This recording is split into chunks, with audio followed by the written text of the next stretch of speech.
Lesson 8. Verbs, finite and non-finite. Let's observe analytical skills.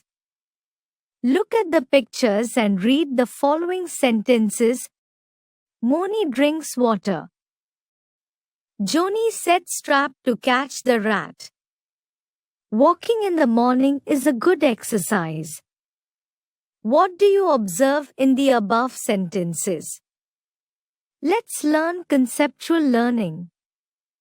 In the above sentences, the colored words are verbs. Finite verbs are limited by tense, number, or person, whereas non-finite verbs are not limited by any of the three. Finite verbs agree with the subject or noun in a sentence.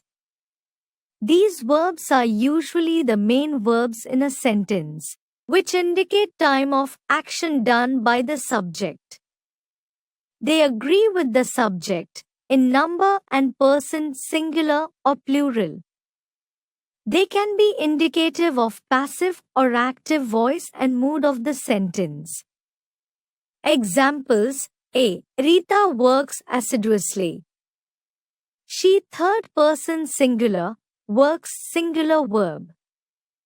B. Rita worked assiduously. The verb worked modified to change the tense of the sentence to past indefinite. The verb work is a finite verb. It agrees with the subject and shows the tense. It is also indicative of the mood of the sentence. Examples: A. She discovered the book. The verbs discovered is an active voice.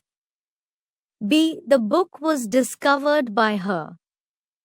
The verb was discovered is in passive voice. Non-finite verbs. These verbs cannot be the main verbs of a sentence because they do not describe the action performed by the subject or noun. They do not indicate tense, mood or number of the subject. Additionally, they are also used to form non-finite clauses, which are simply dependent clauses that use non-finite verbs. Example: She loves dancing on the stage. Here, the non-finite verb phrase is dancing and it is used as a noun. Non-finite verbs that have to before them are called infinitives.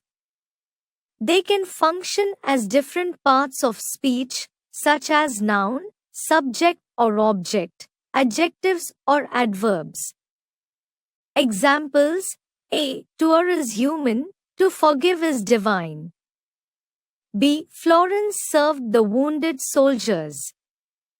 The non-finite verbs that have ed or ing as suffixes and that cause the verb to become an adjective modifying the nouns that follow are called participles. Participles, gerunds and infinitives are all types of non-finite verbs.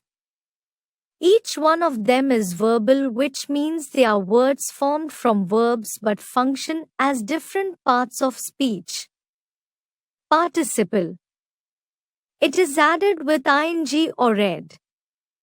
It functions as an adjective.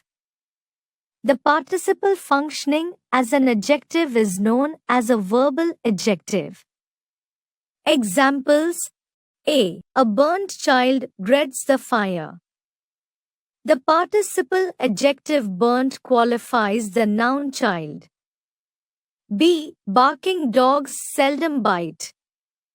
The participle adjective barking qualifies the noun dogs. Gerund. It is a verb formed by adding ing to a verb. It functions as a noun either as a subject or object. Hence, it is known as a gerund. Examples: A. Swimming is her favorite exercise. B. Rakesh enjoys driving. Here, the words swimming and driving function as either subject nouns or object nouns in their sentences. Hence, They are the verbal nouns or gerunds. Infinitive. An infinitive is a kind of noun with certain features of the verb, especially that of taking an object when the verb is transitive, and adverbial qualifiers. In fact, the infinitive is a verb noun. 1. Tour is human. 2. Children love to play cricket. 3. To eat fruits is good for health. 4. She refused to obey her commands. In sentence 1, the infinitive, like a noun, is the subject of the verb, is. In sentence 2, the infinitive, like a noun, is the object of the verb, love. In sentence 3, the infinitive, like a noun, is the subject of the verb, is, but, like a verb, it also takes an object, fruits. In sentence 4, the infinitive, like a noun, is the object of the verb, refused, but, like a verb, also takes an object, commands. The infinitives which are used with to are called to infinitives. Those which are used without to are called bare infinitives. Bare infinitives. The to infinitives is left out after the following verbs: bid, let, make, see, watch, hear, behold, know and dare. Examples: A. They saw the children cross the road. B. You need not go to the gym daily. To is used after dare when it means to challenge. Example: he dared to insult me in front of my subordinates.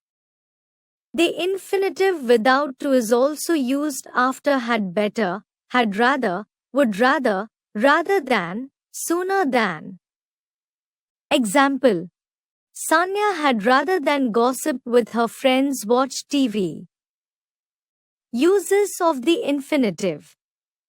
The infinitive may be used as the subject of a verb. Examples: to sleep is necessary for health. As the object of a verb. Examples: I want to eat cupcakes. As the complement of a verb.